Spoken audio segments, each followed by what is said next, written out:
A lot of the videos on this channel, well, most of the videos on this channel, have been looking forwards at what's going to come in the Final Fantasy VII Remake's next instalments. But one thing I've been thinking of lately has been the issues that I have with the first part of the remake. Now don't get me wrong, I enjoyed the game. It was a solid 8 out of 10 experience, but I expected much more given the quality of the source material. And this set me off to thinking, how could the game be pushed up to the 9 or 10 out of 10 that it could easily have been? What tweaks do I feel would have improved the game massively? And that leads me to where I am now, sat here with my thinking cap on, and planning to do this series, which is going to be a collection of short videos, probably no more than 10 minutes in length, probably shooting more for the 5 to 6 minutes region, where I choose one point of remake per video that I feel could have been improved or approached slightly differently, and then give my suggestions as to how I would have approached it. Don't forget to drop a like on the video and subscribe for more Final Fantasy and gaming content, but Guess I'll get right to the point then. the very first thing that I want to address that could have been done differently is nothing at all to do with the gameplay or the story, if I'm being honest. It was slightly linked to the story, but not much. The first thing that I'd have done differently is the title. Calling the game Remake definitely put people in the mindset that they were getting the original game updated and tweaked for modern gaming, with expanded story content, additional plot threads, but following the original game. And while that is what we got for about, I'd say 70-80% of Remake, it isn't what we got. What we actually got was the 5th part of the Final Fantasy VII compilation, a sequel. Now, I personally don't have a problem with them continuing the compilation. I'm interested to see where this new story goes, but I do feel that calling it Remake has hurt the game in a few specific ways. Firstly, it's left a lot of people who played and loved the original Final Fantasy VII disappointed. Not only disappointed, but unable to get past that disappointment. They had a preconception of what the game was going to be, which was informed by the title and the hype that Square Enix put out there. When what they got shifted away from being what they expected, well, I'm sure you've seen some of the rants. But secondly, I think it's left newer players in a bit of a weird spot as well. When you call it Remake, you are eliciting that, this is going to be the original game. Yeah, it's going to be expanded, but you're going to get everything that you need from this game. That's kind of what it hints to.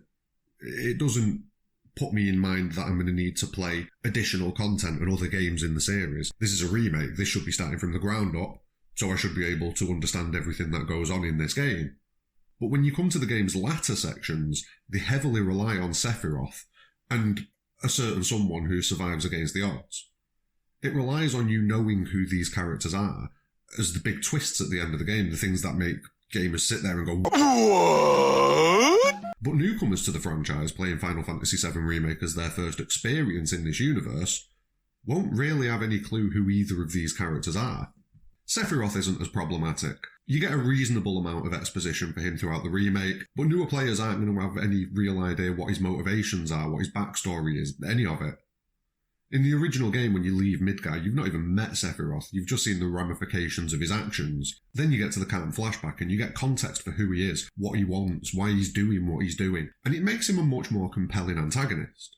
Whereas in Remake, you just see him all the time. You don't really get any information relating to him. He's just this guy who turns up and messes with Cloud. That's pretty much the gist of it.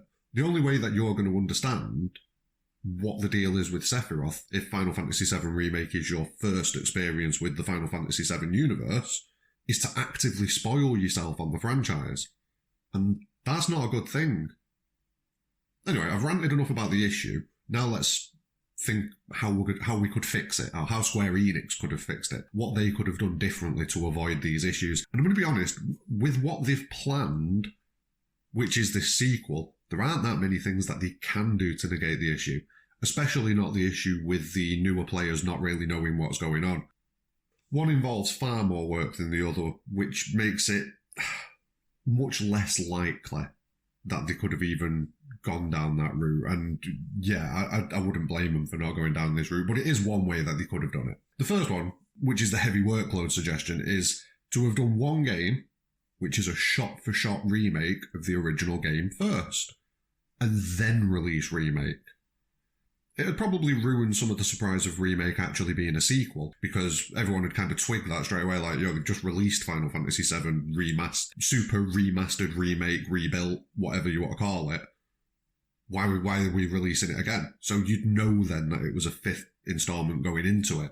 But the good things it'd do would be it'd satiate the older fans by giving us the remake that we were kind of expecting.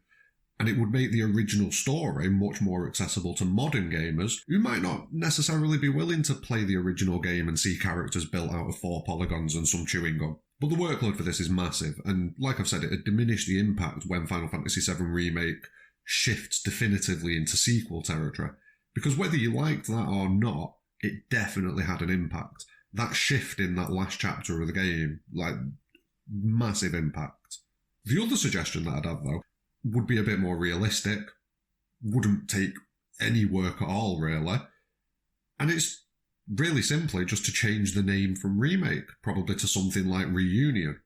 This changes the suggestion that this is a remake of the original rather than a sequel, ties into the universe's story threads with Reunion being a major plot point, and it just sounds a bit cooler, I think.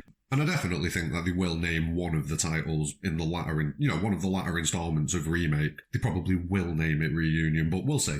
Now, this suggestion wouldn't help newer players who have no idea who Zack is or who this Sephiroth bloke is, but it wouldn't have suggested to older gamers that this is a remake of the original. And maybe some of the reactions of people wouldn't have been as harsh as they were. But then the big question is, would the game have sold as well as it did? There are a lot of people who aren't fans of the compilation. Like, they love Final Fantasy VII, but they feel that the compilation has just kind of ruined it with each progressive step.